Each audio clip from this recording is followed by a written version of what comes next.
Au nom d'Allah, le tout miséricordieux, le très miséricordieux. Hamim.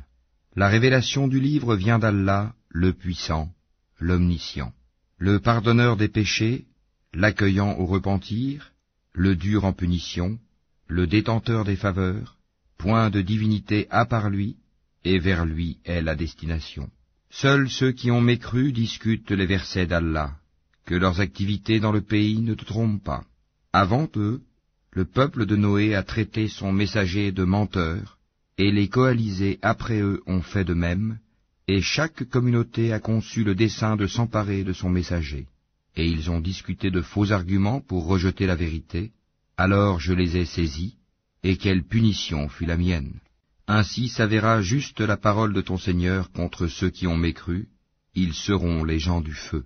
Ceux, les anges, qui portent le trône, et ceux qui l'entourent, célèbrent les louanges de leur Seigneur, croient en lui, et implorent le pardon pour ceux qui croient. Seigneur, tu étends sur toute chose ta miséricorde et ta science. Pardonne donc à ceux qui se repentent et suivent ton chemin, et protège-les du châtiment de l'enfer. Seigneur, fais-les entrer au jardin d'Éden, que tu leur as promis, ainsi qu'aux vertueux parmi leurs ancêtres, leurs épouses et leurs descendants, car c'est toi le puissant, le sage. Et préserve-les du châtiment des mauvaises actions. Quiconque tu préserves du châtiment des mauvaises actions ce jour-là, tu lui feras miséricorde. Et c'est là l'énorme succès. À ceux qui n'auront pas cru, on proclamera, l'aversion d'Allah envers vous est plus grande que votre aversion envers vous-même, lorsque vous étiez appelés à la foi et que vous persistiez dans la mécréance. Ils diront, notre Seigneur, tu nous as fait mourir 2 fois et redonner la vie 2 fois. Nous reconnaissons donc nos péchés. Y a-t-il un moyen d'en sortir? Il en est ainsi, car lorsqu'Allah était invoqué seul, sans associé, vous ne croyiez pas. Et si on lui donnait des associés, alors vous croyez. Le jugement appartient à Allah, le Très-Haut, le Très-Grand.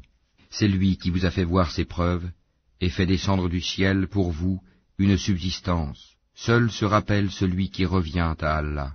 Invoquez Allah donc en lui vouant un culte exclusif, quelque répulsion qu'en aient les mécréants. Il est celui qui est élevé aux degrés les plus hauts, possesseur du trône. Il envoie par son ordre l'esprit sur celui qu'il veut parmi ses serviteurs, afin que celui-ci avertisse du jour de la rencontre, le jour où ils comparaîtront sans que rien en eux ne soit caché à Allah. À qui appartient la royauté aujourd'hui?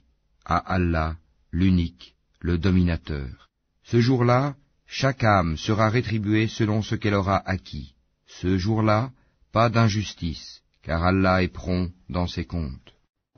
Et avertis-les du jour qui approche, quand les cœurs remonteront aux gorges, terrifiés ou angoissés, les injustes n'auront ni amis zélés, ni intercesseurs écoutés. Allah connaît la trahison des yeux, tout comme ce que les poitrines cachent. Et Allah juge en toute équité, tandis que ceux qu'ils invoquent en dehors de lui ne jugent rien. En vérité, c'est Allah qui est l'audient, le clairvoyant. Ne parcourt-il pas la terre pour voir ce qu'il est advenu de ceux qui ont vécu avant eux? Ils étaient pourtant plus forts qu'eux et ont laissé sur terre bien plus de vestiges. Allah les saisit pour leurs péchés, et ils n'eurent point de protecteur contre Allah. Ce fut ainsi parce que leurs messagers leur avaient apporté les preuves, mais ils se montrèrent mécréants. Allah donc les saisit, car il est fort et redoutable dans son châtiment. Nous envoyâmes effectivement Moïse avec nos signes et une preuve évidente vers Pharaon, Haman et Corée. Mais ils dirent, magicien, grand menteur. Puis, quand il leur eut apporté la vérité venant de nous, ils dirent, tuez les fils de ceux qui ont cru avec lui, et laissez vivre leurs femmes, et les ruses des mécréants ne vont qu'en pure perte. Et Pharaon dit, laissez-moi tuer Moïse, et qu'il appelle son Seigneur. Je crains qu'il ne change votre religion, ou qu'il ne fasse apparaître la corruption sur terre. Moïse lui dit, je cherche auprès de mon Seigneur et le vôtre, protection contre tout orgueilleux qui ne croit pas au jour du compte. Et un homme croyant de la famille de Pharaon, qui dissimulait sa foi, dit, tuez-vous un homme parce qu'il dit mon Seigneur est Allah, alors qu'il est venu à vous avec les preuves évidentes de la part de votre Seigneur? S'il est menteur, son mensonge sera à son détriment, tandis que s'il est véridique, alors une partie de ceux dont il vous menace tombera sur vous. Certes, Allah ne guide pas celui qui est outrancier et imposteur.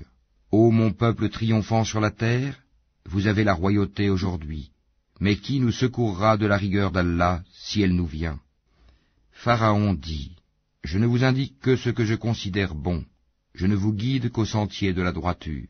Et celui qui était croyant dit, ô mon peuple, je crains pour vous un jour semblable à celui des coalisés, un sort semblable à celui du peuple de Noé, des Had et des Tamoud, et de ceux qui vécurent après eux.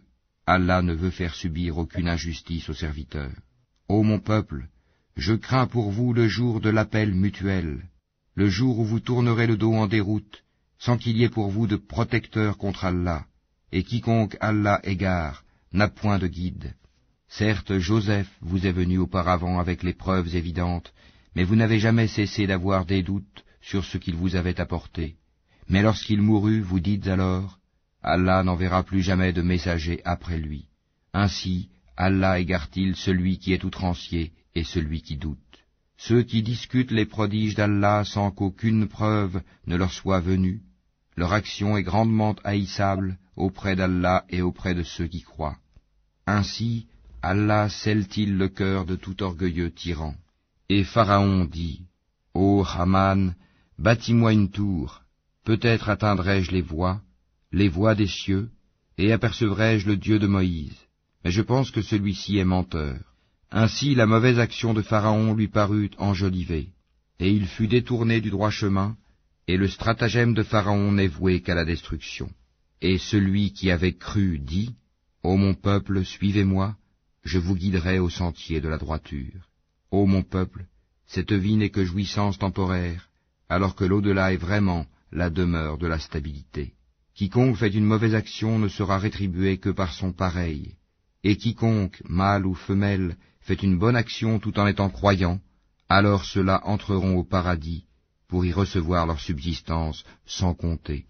Ô mon peuple, mais qu'ai-je à vous appeler au salut, alors que vous m'appelez au feu? Vous m'invitez à nier Allah et à lui donner des associés dont je n'ai aucun savoir,